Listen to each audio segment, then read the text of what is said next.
Olá, amigos e amigas do saber. Neste episódio de hoje, nós vamos falar sobre a amizade. Sim, porque a amizade é um tema muito importante em nossas vidas. Afinal de contas, como perguntou Aristóteles, quem é que escolheria viver uma vida sem amigos? E durante as nossas vidas, nós passamos por vários tipos de amizades, nós temos vários tipos de amigos, e nós queremos pensar junto aqui com o filósofo grego e também com Sêneca, um filósofo romano, sobre a necessidade da amizade em nossas vidas e sobre os tipos de amizades. Por exemplo, nós já tivemos diversos amigos que eram muito próximos a nós, por exemplo, na época da escola, mas que depois simplesmente sumiram, nós não tivemos mais contato com eles. Por outro lado, alguns permanecem, alguns a gente conhece, por exemplo, na escola, na universidade, ou então no local de trabalho, e somente alguns desses a gente vai levar por toda a vida. O Aristóteles fala sobre esses tipos de amizades, e o Sêneca vai falar uma questão também muito interessante, que é sobre a questão da autossuficiência do sábio. Bom, porque se o sábio ele não precisa de nada externo a si para ter uma boa vida, viver de forma feliz, então será que o sábio seria dependente também de amizades? Ou seja, a gente não tem um ponto fraco, a gente não tem uma fraqueza quando a gente revela que precisa de amigos? Então nós vamos fazer algumas reflexões neste sentido.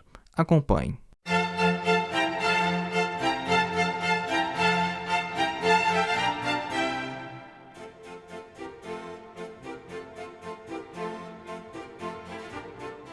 E antes da gente iniciar, um breve recado: faça sua inscrição em nosso curso de Introdução à Filosofia, dos Pré-Socráticos a Sartre. O nosso curso tem mais de 14 horas de duração, é um curso que você pode fazer com total flexibilidade de tempo, porque não tem data nem de início nem de término, o seu acesso é vitalício e o curso também oferece certificado ao final.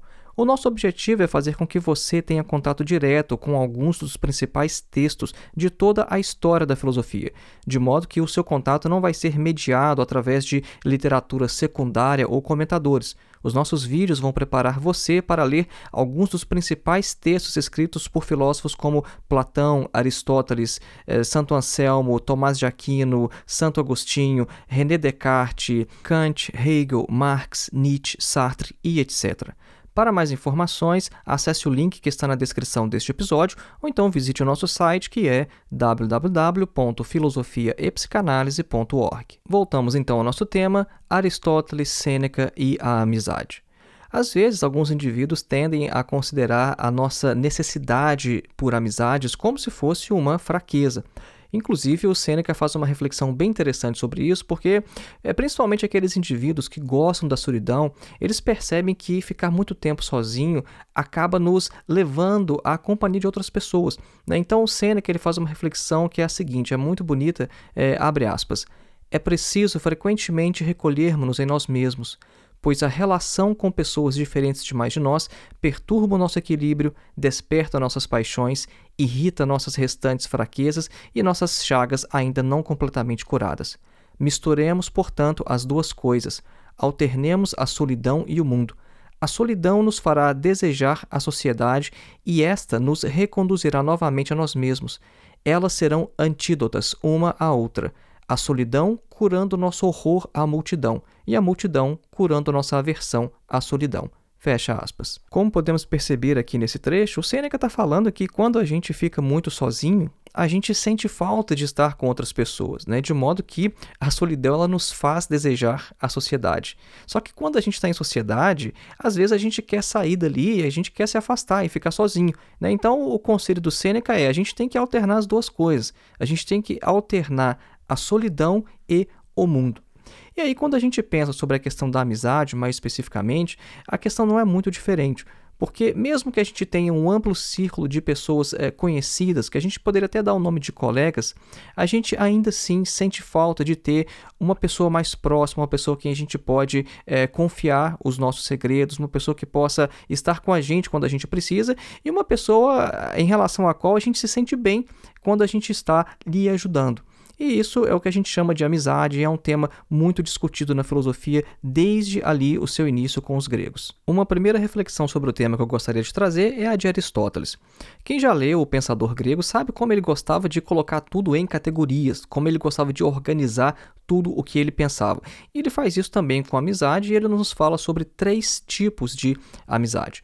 Ele vai discutir isso nos livros 8 e 9 de sua obra chamada Ética a Nicômaco. Nicômaco era o filho do Aristóteles, né? Então ele escreveu uma obra dedicada ao seu filho. E nos livros 8 e 9 dessa obra, ele vai falar sobre as características da amizade, sobre a natureza da amizade.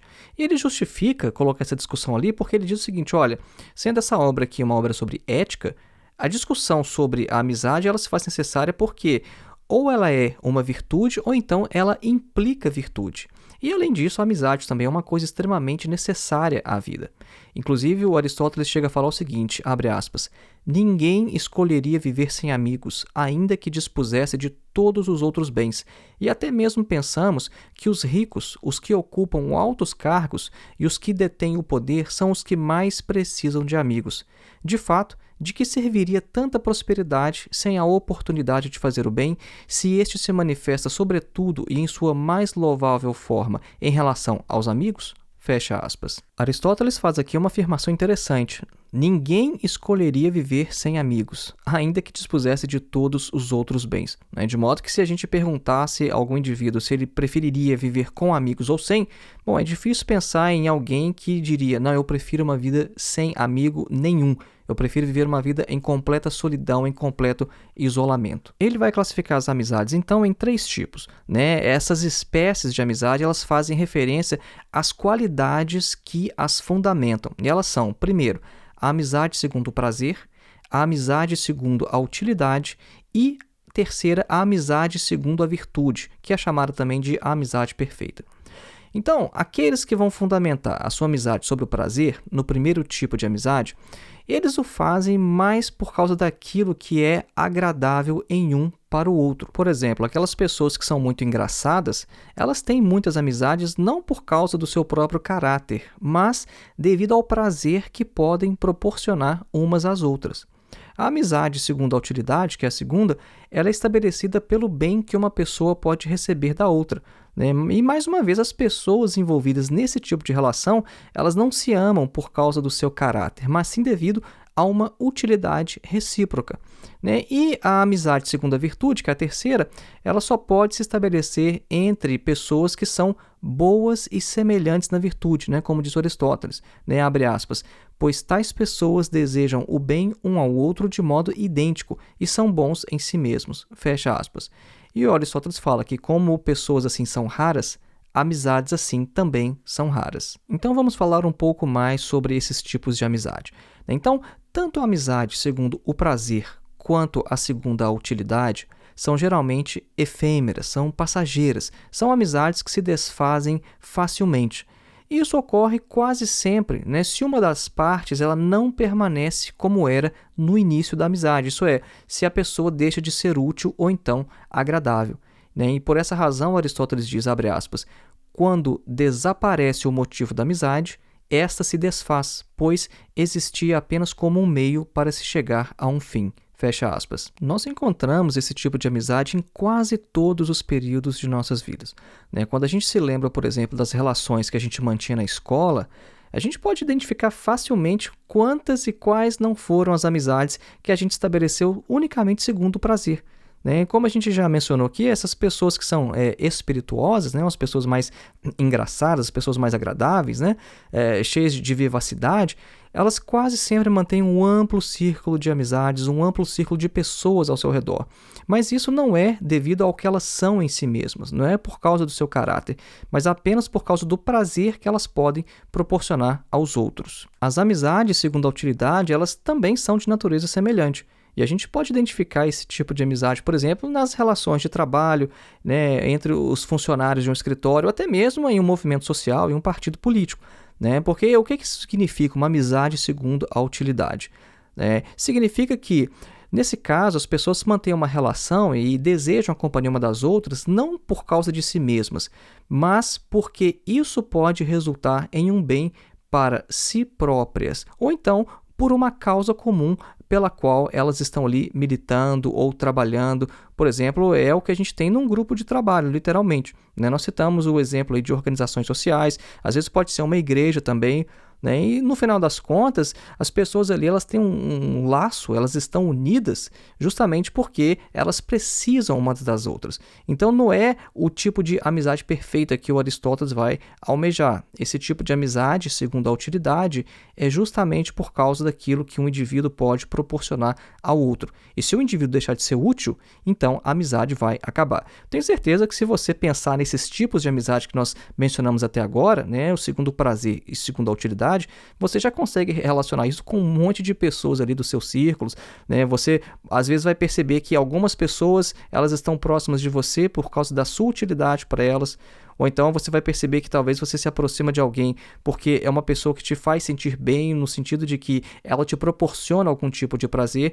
E assim são a grande maioria, assim é a grande maioria das nossas relações, das nossas amizades. Mas o terceiro tipo de amizade, que é segundo a virtude, também chamada de amizade perfeita, ela é perfeita tanto no que se refere à duração quanto a todos os outros aspectos.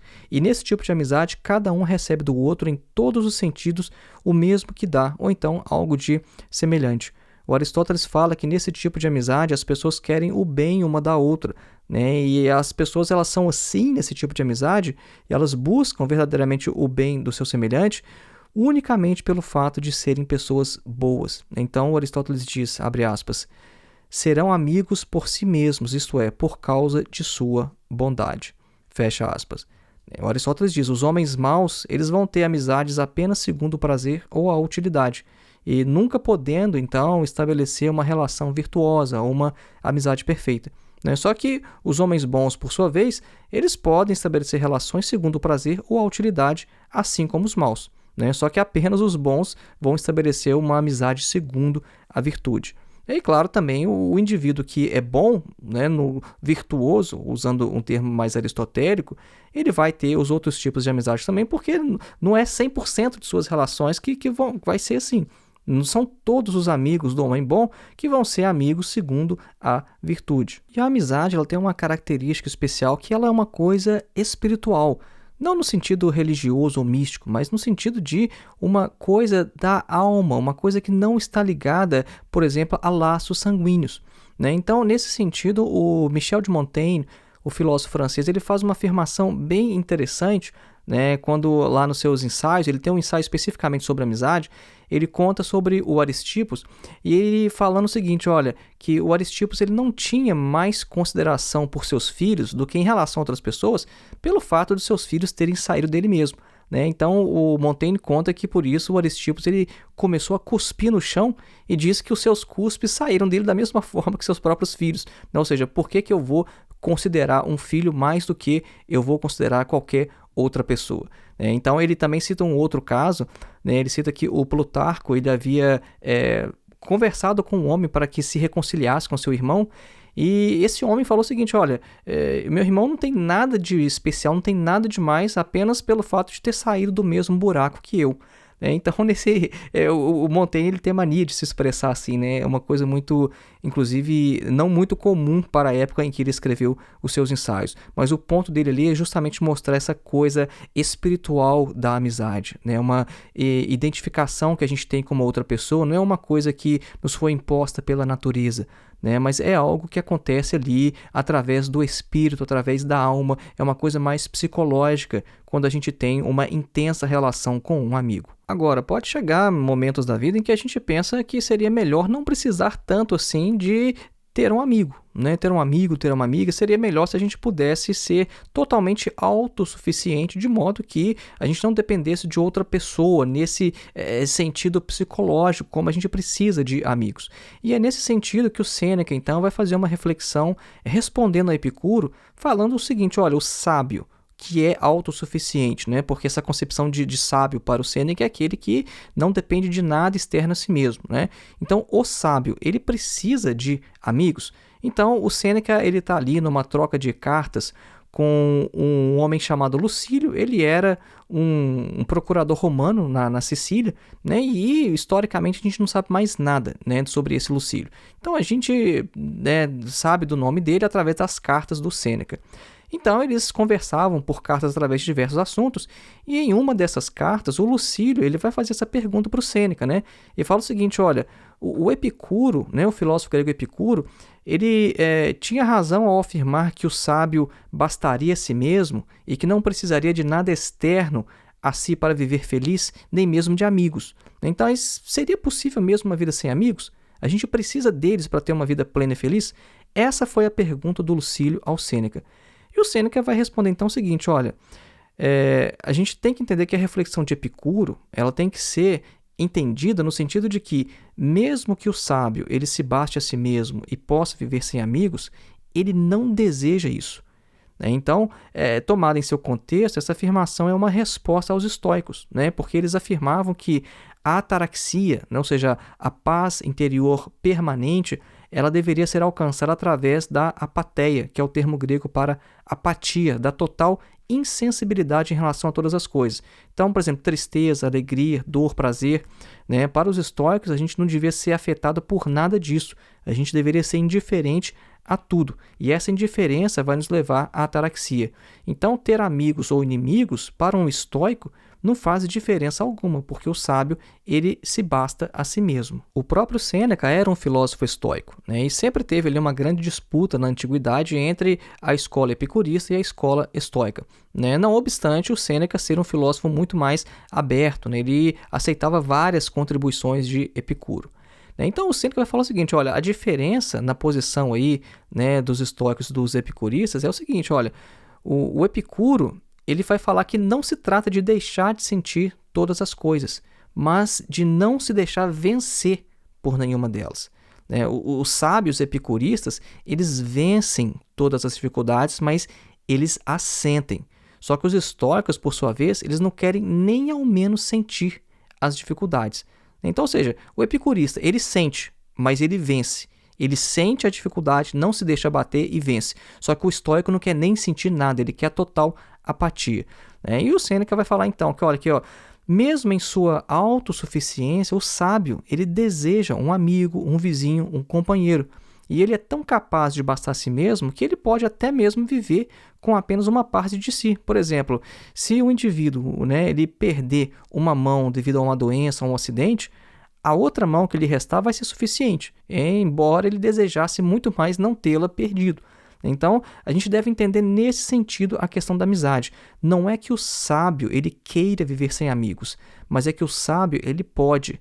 E este ele pode significa apenas que, se o sábio perder um amigo, ele vai suportar bem a situação. Mas um sábio, contudo, ele nunca fica sem amigos, porque um sábio domina a arte da amizade e ele pode rapidamente substituir um amigo perdido por outro.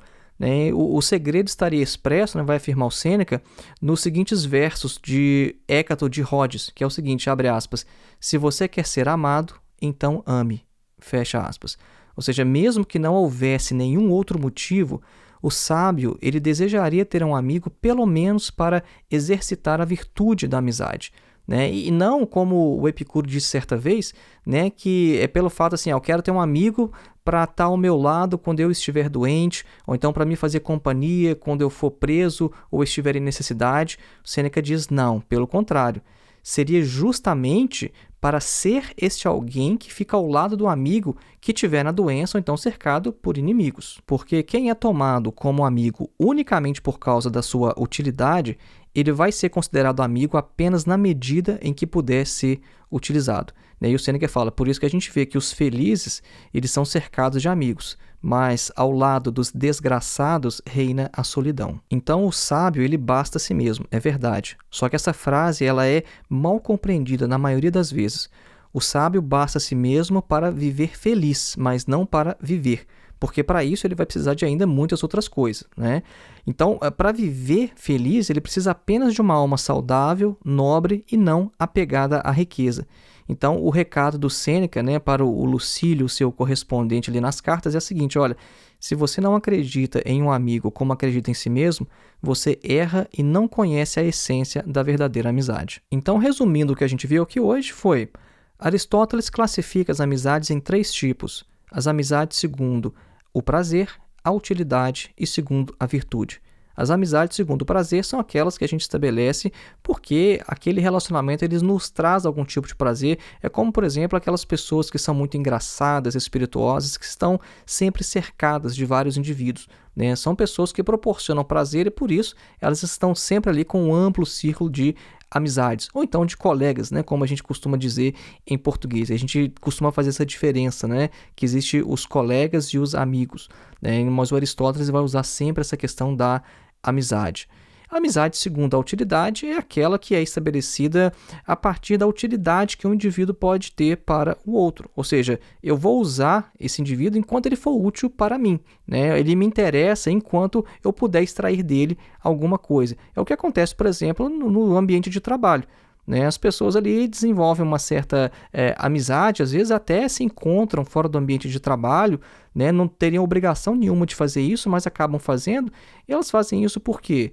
Por causa que elas estão ali numa atividade comum, elas têm um objetivo comum, é o que acontece também em movimentos sociais, em partidos, em igrejas e etc.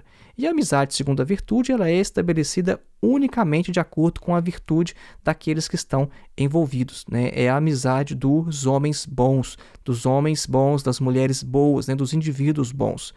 Esta é a amizade mais rara porque pessoas assim também são raras. E depois nós vimos a posição de Sêneca, né, respondendo à pergunta: o sábio pode viver sem amigos? A resposta do Sêneca é basicamente o seguinte: ele pode, mas ele não quer. Então, lembrando mais uma vez, faça sua inscrição em nosso curso de Introdução à Filosofia, dos Pré-Socráticos a Sartre. O link para o nosso curso está na descrição deste episódio, ou então em nosso site www.filosofiaepsicanalise.org. Um grande abraço e até o próximo.